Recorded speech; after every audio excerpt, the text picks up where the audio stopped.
Good morning, everybody. Ben Jacobs with you. Soccerex Connected. It is day 4. We've got loads to get through. Our theme is commercial, marketing and broadcast. Today is brought to you by Teamworks, and as a result we've got another signed shirt to give away. I'll have all the details for you in just a moment. I'll be joined by Patrick McCreanor, the head of sales and marketing at Soccerex, and we'll look back on yesterday and ahead to today. Do engage with us though. Use that hashtag Soccerex Connected via Twitter. Our handle is at Soccerex. We're on Instagram as well for the younger, cooler kids, or those of you that want to send photographs or videos of your home office. We'd love to hear from you, and try and put a picture together of where you are watching from in the world. The exhibitors are available on the app as well, so make sure that you have a look what they have to say. And we've got a side session today as well called Team Talks, where we'll hear from some industry leaders who will pitch various initiatives that they have implemented to their clubs, leagues or federations during the COVID-19 pandemic. So once again, a very good morning to you. We're approaching noon here in London at our digital HQ. We're based out of London Bridge, and it's a shame, of course, that we can't interact in person, but we're trying to make this conference, as the name suggests, as connected as possible. And speaking of connections, by the magic of technology, I can throw straight to Eastbourne now, where, as ever, we can say a very good morning to Patrick McCreanor, the head of sales and marketing at Soccerex. Pat, it's good to see you. I'm going to put you on the spot with our question of the day in just a moment to win that signed shirt. But set the scene for me first and foremost. What can we expect from day 4 of Soccerex Connected? Yeah, hi, morning, Ben. There are, again, another action-packed day as we enter day 4. A couple of things I'm looking forward to seeing particularly are whose rights are they anyway? It would be great to hear the club's takes on broadcasting platforms and rules and the different changes in regulations and what the future holds really for broadcasting, which I think is a huge area of interest for me personally, but also the football landscape in particular, as the top clubs wrangle for more rights and the smaller clubs want a share of the larger pie. And that's a really interesting discussion.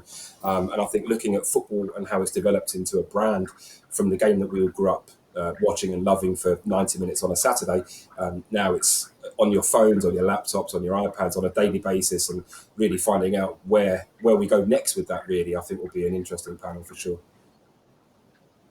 Certainly will. Full schedule is available on the app and also our website as well. Now, if you want to win a signed shirt today in association with Teamworks, because of what they stand for and their name, all you have to do is this. It's a very simple and fun question. Tell us 2 teammates that simply work together. And you can be creative. They can be current teammates, ex-players that played together, or you can just pick 2 players that didn't play together you think would make good teammates. So give us 2 players that simply work together and tell us why. At Soccerex, use the hashtag Soccerex Connected and you stand a chance of winning a signed shirt. We have Deco, Louis Saha, Laurie Lindsay, Jean-Pierre Papin, and many, many more. Check out our Twitter at Soccerex for a photograph of all the shirts that are available. Edwin van der Sar has gone, and yesterday's winner was Ty Ortega. Many congratulations to you. We'll confirm which shirt Ty has chosen throughout the course of the day. So Pat, before we look back at yesterday, I'll put you on the spot. 2 teammates that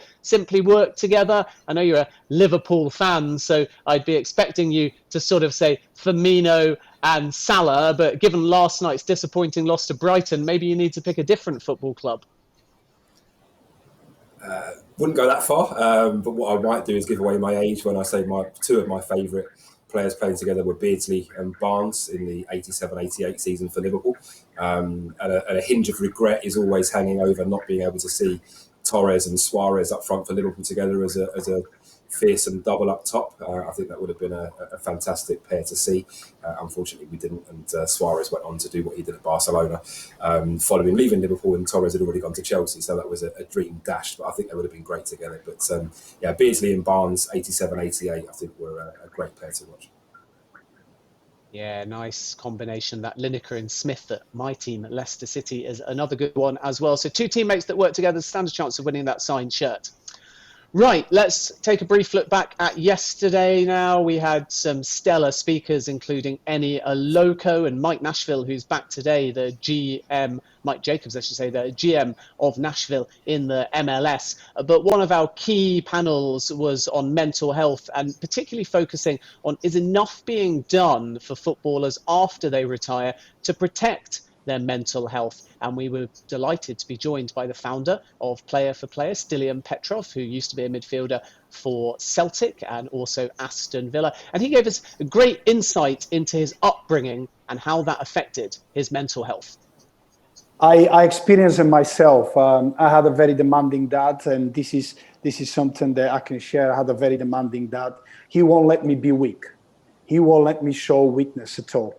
He will want me to do every step in the right way. He will demand from me to be there first, to show the right example. Yeah, he won't let me cry. He won't let me be weak. And I'm feeling like, sometimes I need a bit of love. Sometimes I need the support. But my culture, my upbringing, it was the same. My dad will push me to the limit because his motto is, if I don't push you, you won't succeed. If I don't demand from you, you won't succeed. I don't want you to cry. I don't want you to complain. I don't want you to be to act like a kid. I want you to act like a man. But you always forgetting that I was 14, 15, 16 years old boy. I was still a kid. So when you move into the next career, and that's coaching, that's why I wanted to ask you about, does the coaches need to education? Because I became a coach and I had to learn, I had to update, I had to understand what the culture is, because the culture is not the same anymore. It wasn't what I believed in, and what my dad taught me actually is completely different. So as much as we're talking about mental health, kids, does the coaches need to be educated? Do they have to go through this process all the time to be reminded what it's all about and how important mental health is? Stilian Petrov there, Pat. That was a really candid and important panel, wasn't it? Emphasizing that mental fitness is just as important as physical fitness. Yeah, I thought it was a fantastic panel, both Stilian and Clark Carlisle, offering some fantastic insight into the support that players get and in a lot of cases don't get post-playing career. How do you fill that void and the sort of mental highs and lows that go with football? But the connection between mental health and physical health is, I think, there for all to see. But there's still a hell of a lot to learn, I think, for everybody as far as mental health and combating mental health illness is. And Pat, just before you go, a quick word on the last panel of today. As ever, it's hosted by Soccerex Heritage and has a focus on the 1930 World Cup. Yeah, it does. In fact, I really enjoyed yesterday's one. It'd be remiss of me not to mention my dad, actually. He used to tell me tale after tale of these George Best boots that he wore in the 70s. Never seen them, never heard from them apart from with my dad. And it was great to hear that actually debated yesterday, of brands across football since 1930. And to hear those boots mentioned brought back a bit of my childhood. And I know my dad was pleased to hear that as well. He's an avid listener who I'm pretty sure is listening now too. So, morning, Dad.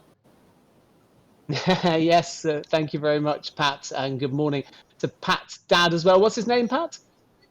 Patrick Senior. we're really creative.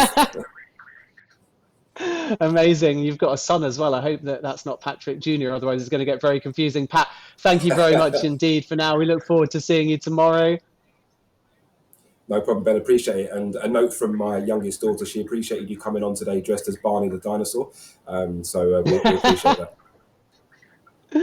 Amazing. It is Barney the dinosaur colour. I prefer Ribena, chic Ribena, but Barney the dinosaur works. Actually, off air, there was a Smurf that kept appearing on the screen here at the Soccerex HQ too, so we might see him pop up a little bit later. But fair play to Pat. He can get his revenge, because yesterday I was goading him about the jumper covering up the COVID gut. The camera adds £10, but seemingly for Pat, so does the pandemic as well.